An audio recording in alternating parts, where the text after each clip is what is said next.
കർത്താവിനാൽ അനുഗ്രഹിക്കപ്പെട്ടവരെ, കുവൈറ്റിലെ Indian orthodox ഇടവകകളിലെ Marth Mariam വനിതാ സമാജം അംഗങ്ങൾ ഈ ഫെബ്രുവരി മാസം 25-ാം തീയതി ഒരുമിച്ച് നടത്തുന്ന സംഗമത്തിൽ നിങ്ങളോട് സംസാരിക്കുവാൻ തക്കവണ്ണം ഒരവസരം ലഭിച്ചത് സന്തോഷമായിട്ട് ഞാൻ കാണുകയാണ്.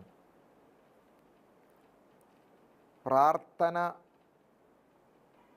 ജീവിതത്തിലെ പ്രാണവായുവിനെ പോലെ കരുതിയ ഒരു പിതാവായിരുന്നു കോട്ടയം ഭദ്രാസനത്തിൽ നിന്ന് കാലം ചെയ്ത ഗീവർഗീസ് മാർ ഇവാനിയോസ് തിരുമേനി.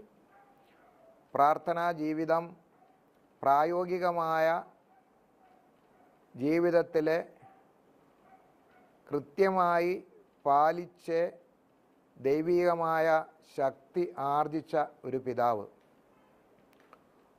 അദ്ദേഹം സഭയിലെ വിശ്വാസികൾ നിരന്തരമായി പ്രാർത്ഥിക്കണമെന്ന് ആഗ്രഹിച്ചിരുന്നൊരു പിതാവാണ്.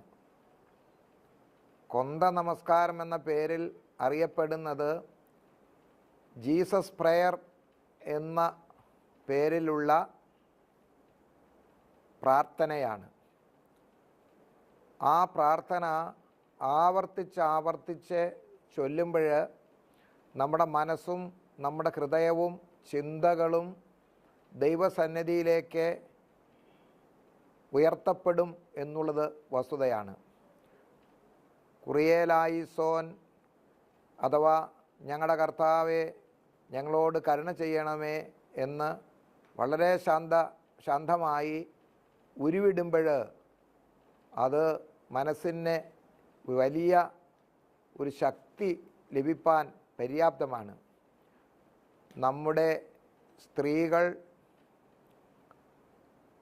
ഈ കൊന്ത നമസ്കാരം നടത്തുവാൻ ആഗ്രഹിക്കുന്നു എന്ന് അറിയുന്നത് ഏറെ സന്തോഷമാണ്. പ്രാർത്ഥിക്കുന്ന മനുഷ്യന് എപ്പോഴും ദൈവവുമായുള്ള വ്യക്തിബന്ധം നിലനിർത്തുവാൻ ഇടയാക്കി തീർക്കും.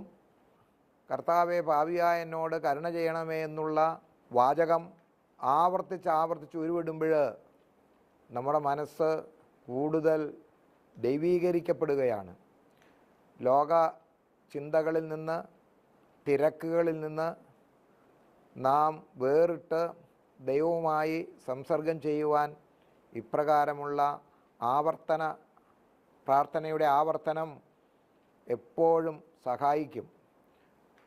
സ്ത്രീകൾ അഥവാ അമ്മമാർ അവരവരുടെ ഭവനങ്ങളിലെ അതുപോലെ തന്നെ യാത്രകളിലെ അവരവരെ ജോലി ചെയ്യുമ്പോൾ ഒക്കെ ഈ പ്രാർത്ഥന ഉരുവിടുന്നത് വളരെ ആത്മീകമായി വളരുവാൻ അത് ഇടയാക്കി തീർക്കും. ഇന്ത്യൻ ഓർത്തഡോക്സ് സഭയിലെ പ്രത്യേകിച്ച് കുവൈറ്റിലെ ഇടവകളിലുള്ള നമ്മുടെ സ്ത്രീകൾ ഇപ്രകാരമുള്ള പ്രാർത്ഥനകൾ ആവർത്തിച്ച് ഉരുവിട്ട് കൂടുതൽ ദൈവീകരായി തീരുവാൻ തക്കവണ്ണം ഇടയാകട്ടെ എന്ന് പ്രാർത്ഥിച്ച് ഞാൻ എൻ്റെ വാക്കുകളെ ഉപസംഹരിക്കുന്നു.